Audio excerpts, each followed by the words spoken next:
함께 하신다는 이 믿음. 하나님을 자꾸 나무 뒤에 숨으면 안 된다. 보혜사 성령은 우리 속에 임하셨습니다. 오늘 17절의 말씀에 보면 그는 너희와 함께 거하시며 너희 속에 계시겠습니다 라고 이렇게 말씀했습니다. 성령은 우리 속에 계십니다. 만유에 계시고 우리 속에 계시고 그분은 인격자로 우리 속에 계십니다. 만유의 성령은 무인격, 비인격인 사물을 상대하지만 우리 안에 임하신 성령은 우리 인격을 상대합니다. 그래서 우리에게 속삭이고 우리에게 기도하게 하시고 우리에게 찬양하게 하십니다. 우리 속에 그리스도가 계시고 그 그리스도의 영, 로마서 8장 9절에 그리스도의 영이 우리 가운데 역사합니다. 오늘 읽지는 않았지만 20절에 보면 그날에는, 이때 그날에는 이것은 보혜사 성령을 받는 날에는 우리가 보혜사 성령 다 받았습니다. 오늘 20절에 보면 내가 아버지 안에 너희가 내 안에, 같이 합니다. 내가 너희 안에 있는 것을 너희가 알리라. 주님이 우리 안에 있는 것을 너희가 안다고 했습니다. 여기 안다는 것은 머리로 안다는 것도 되지만은 모든 삶 가운데 주님이 우리 안에 있다는 것을 알게 하신다는 뜻입니다. 우리가 무슨 연구해서 알게 되리라 그게 아니라 모든 것을 알게 되리라. 봄날에 싹이 피면 생명이 있는 것을 알듯이 말이에요. 주님이 우리 안에 계시니까 우리가 살아나고 힘이 나고 다시금 일어서고 감사하고 이게 아는 것이라 이 말이에요. 내가 너희 안에 있는 것을 알게 되리라 라고 이렇게 말씀했습니다.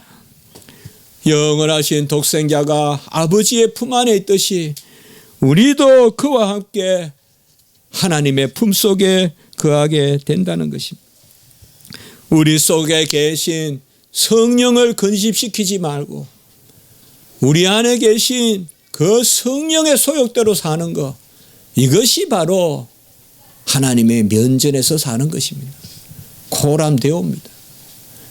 우리가 하나님의 면전이라 그러면 마치 하나님이 저쪽에 계시고 그 앞에 이렇게 생각할 필요가 없잖아요.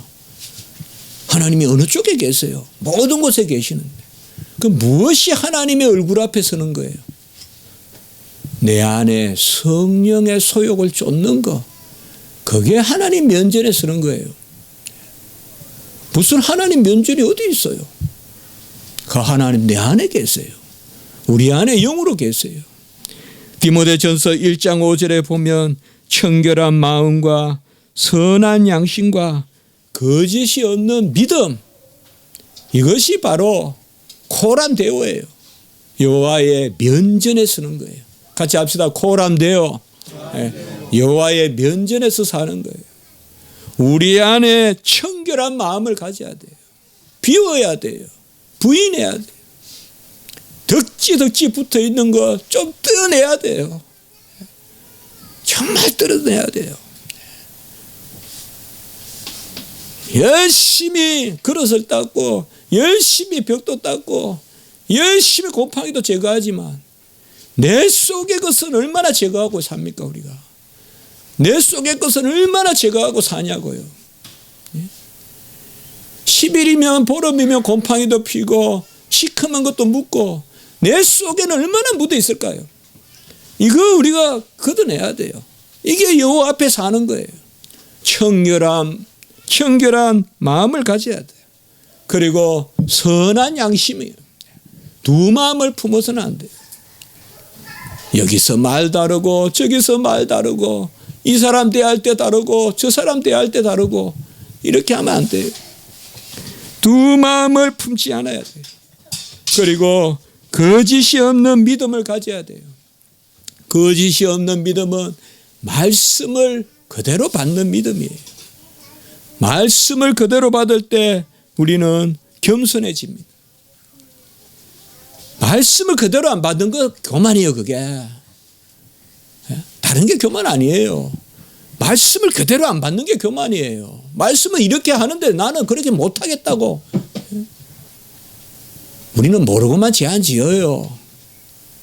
그렇게 기도하지 마세요. 알고 죄 지어요. 많이 지어요. 알고. 부지부식가래. 알고 많이 지어요. 분명히 말씀 알아요. 그래도 지어요. 알면서도 가요. 그 자리로.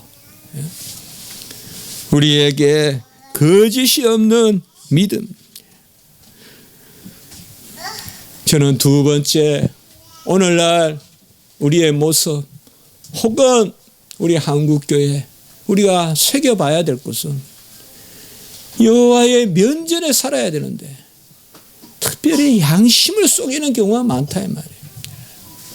분명히 내가 틀린 줄 알면서도 안 드러나면 되고 숨길 수 있으면 되고, 그러니 끊임없이 의심이 있고,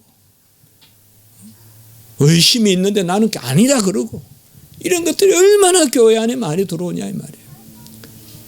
시험이 들고 힘들어하고 청결한 마음과 선한 양심과 거짓이 없는 믿음. 주님이 우리에게 주신 보혜사 성령은 진리의 영입니다. 우리는 우리 자신을 쳐서 진리 가운데 세워야 됩니다. 진리 가운데 설 때 겸손해집니다. 오늘 20절의 말씀에 보면 진리의 영이 임할 때 아까 우리가 봤듯이 그리스도가 우리 안에 계신 것을 알게 하시고, 그리고 26절의 말씀에 보면 읽진 않았지만 그리스도가 말하고 가르친 것을 다 생각나게 한다고 이렇게 말했습니다. 여러분, 한 번쯤 우리 양심도 생각해 보세요. 선한 양심을 가지고 내가 사는지, 내 눈에 들보는 아무렇지도 않으면서 남의 눈에 티끌만 가지고 문제 삼지 않는지, 우리의 심령, 특별히 저는 이런 것들이 참 강한 것 같아요. 제가 이 부분이 참 많다는 걸 제가 압니다. 가르치다 보고 따지고 하다 보니까 계속 제 자신을 볼 시간이 많지 않아요. 우리는 선한 양심 가져야 돼요. 청결한 마음을 가져야 돼요. 거짓이 없는 믿음 가져야 돼요. 같이 합시다. 청결한 마음. 자기 부인해야 돼요. 자기 부인해야 돼요. 같이 합니다. 선한 양심. 두 마음을 품으면 안 돼요, 여러분. 하나님이 주신 마음이 한 마음이어야 돼요. 그것에 대해서 나는 못한다, 못할 때는 못한다, 그게 어린아이예요. 딱 두 마음을 가지고는 하나님이 주신 마음은 요거 가지고 있고 또 다른 마음까지 살아요. 이 두 마음이 공존하면 안 된다 이 말이에요. 한 마음만 가져야 돼요. 하나님이 하신 말씀 그게 옳다 그러고, 못하면 무릎을 꿇고 기도하고 내가 못났습니다라고 해야지. 계속 두 가지를 같이 가지고 살아요. 듣는 마음 따로 있고 행하는 마음 따로 있어요. 아니다 이 말이에요. 선한 양심과 거짓이 없는 믿음. 저는 이 말씀을 준비하면서 한국 교회에 대해서 많이 생각해 봤어요. 오늘 이 말씀은 여러분들 문 목사님 왜 저렇게 매일 듣던 말씀 오늘 하느냐. 오늘 오후에 수도노에 시찰에 가서 이 말씀 전하려고 합니다. 오늘 딴 말씀 하려다가 우리 성도님들과 같이 나누면 좋을 것 같아서 한번 이렇게 다시 말씀을 제가 들었습니다. 세 번째, 보혜사 성령은 그리스도의 영으로서 우리에게 기도하기를 원하시는 영입니다. 하나님을 아빠 아버지라 부르고 기도하게 하는 영, 이것이 바로 보혜사 성령입니다. 주님이 이 땅에 오셔서 가르쳐 주신 것이 많지만은 최고의 가르침은 기도를 가르쳐 주신 것입니다. 너희는 이렇게 기도하라, 하늘에 계신 우리 아버지여라고 기도하라라고 말씀했습니다. 하나님은 우리의 아버지십니다. 여러분, 기도문에 아버지란 말이 들어가십니까? 기도할 때 저도 이 생각을 해봤어요. 주기도 때는 하늘에 계신 우리 아버지 하는데 우리가 기도할 때 아버지와 아들의 관계를 잘 새기고 있습니까? 주님은 분명히 그래 말씀하셨어요. 하늘에 계신 우리 아버지요. 기도할 때는 우리가 자녀의 마음을 가져야 돼요. 그리고 하나님을 아버지로 모시면서 기도해야 돼요. 주여 아버지여 아버지라고 부르는 것이죠. 하물며 하늘에 계신 너희 아버지일까 보냐. 하나님은 우리에게 귀한 것으로 선한 것으로 주십니다. 주님이 기뻐하시는 것은 우리의 능력이나 우리가 가진 것이 아니라 여호와를 경외하고 그의 인자심을 바라는 자들을 기뻐한다라고 이렇게 말씀했습니다. 미련한 자를 들어서 지혜로운 자를 부끄럽게 하는 것이 하나님의 일입니다. 그것을 하나님은 기뻐하십니다. 그것의 도구가 되는 거예요. 그래서 하나님 앞에 가시려거든 미련함을 가져가세요. 내 지혜를 가져가면 하나님 모른다 하세요. 내 미련함을 들어서 지혜 있는 자를 부끄럽게 하고 내 연약함을 들어서 강한 자를 부끄럽게 해요. 우리는 전사같이 준비해서 하나님 앞에 나가는 게 아니에요. 내 연약함을 가지고 나가는 거예요. 그리고 우리의 없음을 들어서 있는 것을 피한다고 그렇게 말씀했어요. 우리는 하나님 앞에 내가 가진 것 무엇 그것을 헤아리러 나가는 것이 아니라 없는 것을 가지고 하나님 앞에 나아가서 하나님이 우리를 들어서 있는 것을 피하는 것입니다. 보혜사 성령은 기도의 영입니다. 너희가 내 이름으로 무엇을 구하든지 내가 행하리니 오늘 13절 14절에 두 번이나 말씀하고 있습니다. 이것이 유일한 능력입니다. 의지하는 능력. 바로 무엇이든 하나님께 구하면 주님이 친히 행하시는, 우리에게는 이 능력밖에 없고 이 능력이면 충분합니다.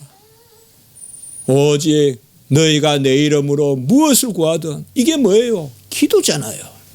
예수님의 이름으로 기도하잖아요. 너희가 내 이름으로 무엇을 구하든지 내가 친히 행하리라. 그래야 아들로 말미암아 아버지께 영광을 돌리게 하셨느니라. 바로 우리의 삶의 목적이 거기에 있는 것이죠. 우리의 삶의 목적은 어떻게 보면 선행도 아니에요.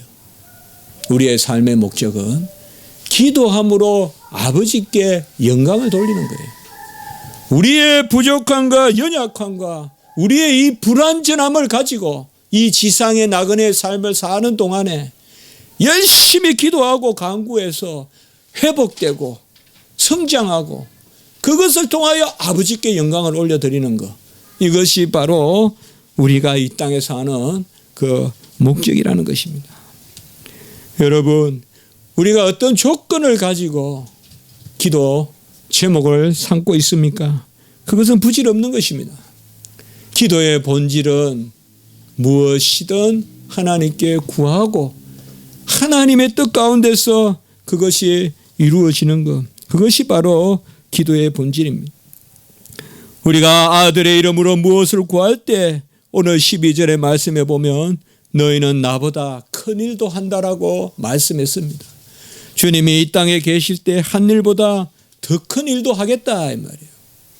오늘 12절에 내가 하는 일을 너희도 할 것이요 나보다 큰 일도 하라.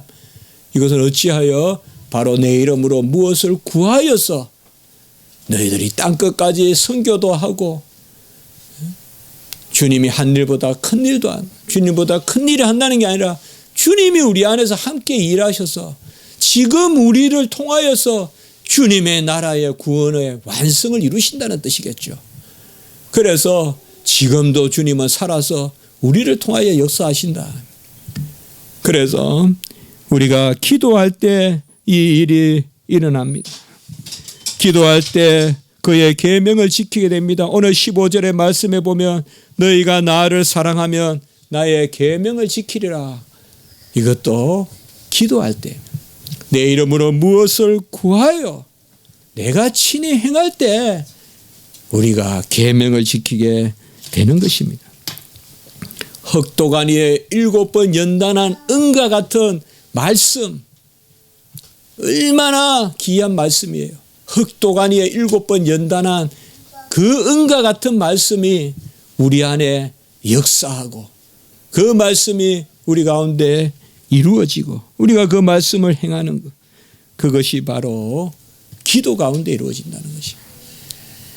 우리는 기도를 생활해야 돼요. 다 있어도 기도가 없으면 죽은 것이고, 믿음의 눈으로 아무리 봐도 기도를 하지 않으면 캐낼 수가 없어요. 같이 합시다. 믿음의 눈으로 본 것을 기도로 캐낸다. 칼빈의 말입니다. 믿음의 눈으로 바라보고 영안을 뜨고 기도해야 됩니다. 한국교회는 다시금 기도에 손을 들어야 됩니다. 손을 들면 여호와가 우리를 위하여 싸우시고, 손을 내려놓으면 적이 우리를 제압합니다. 아론과 훌이 모세 바위에 손을 얹어놓고 그 모세의 손을 아론과 훌이 들 때는 아말렉을 물리쳤지만, 여호와 니시 전쟁에 능하신 하나님이 이기게 하셨지만은 그 손을 내려놨을 때는 또 아말렉이 이겼어요. 우리의 인생도 마찬가지입니다. 기도에 손을 들고 하나님 앞에 기도할 때는 하나님이 우리를 이기게 하십니다. 말씀을 부여잡고 기도하고 그리하여 말씀을 이루고, 나는 됐어, 나는 말씀 지킬 수 있어, 그게 아닙니다. 말씀을 놓고 기도하는 자만이 지킬 수 있습니다. 말씀을 놓고 기도하고 겸손하게 진실하게 두 마음을 품지 말고, 나는 할 수 없다 진실하게 내어놓고 하나님 앞에 기도할 때 하나님은 우리를 이기게 하시는 것입니다. 한국교회는 기도해야 됩니다. 다시금 말씀을 붙들고 기도해야 됩니다. 너무나 지혜롭습니다. 너무나 가진 게 많습니다. 너무나 강합니다. 교회는 다시금 미련해져야 됩니다. 교회는 다시금 연약해져야 돼요. 교회는 다시금 아무것도 없다는 두 손은 들는 신앙을 가져야 돼요. 내 지식, 내 무기 다 내려놓고 아무것도 할 수 없다고 그냥 하나님 앞에 백기를 드는 손을 들 때 다시금 한국교회는 하나님이 들어 사용하고 기뻐하는 교회가 될 것입니다. 오늘 말씀을 통하여서 하나님은 우리를 자녀 삼아 주시고 보혜사 성령을 부어 주심으로 무엇이든 구하면 아들의 이름으로 이루어 주신다고 말씀했습니다. 크게 우리는 세 가지를 살펴봤습니다. 다시금 여호와와 함께 있는 것을 즐거워하고 내 일상의 여호와를 모시고, 그리고 두 번째 코람되어 우리가 선한 양심을 갖자, 청결한 마음을 갖자, 거짓된 마음을 버리자, 겸손해지자는 것입니다. 정말 겸손해지자는 것입니다. 첫사랑을 회복하자는 것입니다. 그리고 세 번째, 다시금 기도해야 된다는 것입니다. 다시금 기도해야 된다는 것입니다. 우리 성도는 이 땅에서 멸류관을 얻기 위해서 사는 것이 아니라 하나님이 이 땅에서는 조롱거리로 두십니다. 밤새 우리 주님이 기도하고 그 다음날 조롱거리가 되셨어요. 우리도 그러한 자리에 서서 이 땅에서 세상의 지혜로 이기려 하지 말고, 선을 행하되 낙심하지 말고, 핍박과 조롱이 있다고 너무 두려워하지 말고 하나님의 말씀을 붙들고 임마누엘, 나와 함께 하시는 하나님을 의지하고 나가면 하나님이 우리에게 모든 것을 온전하게 하실 것입니다.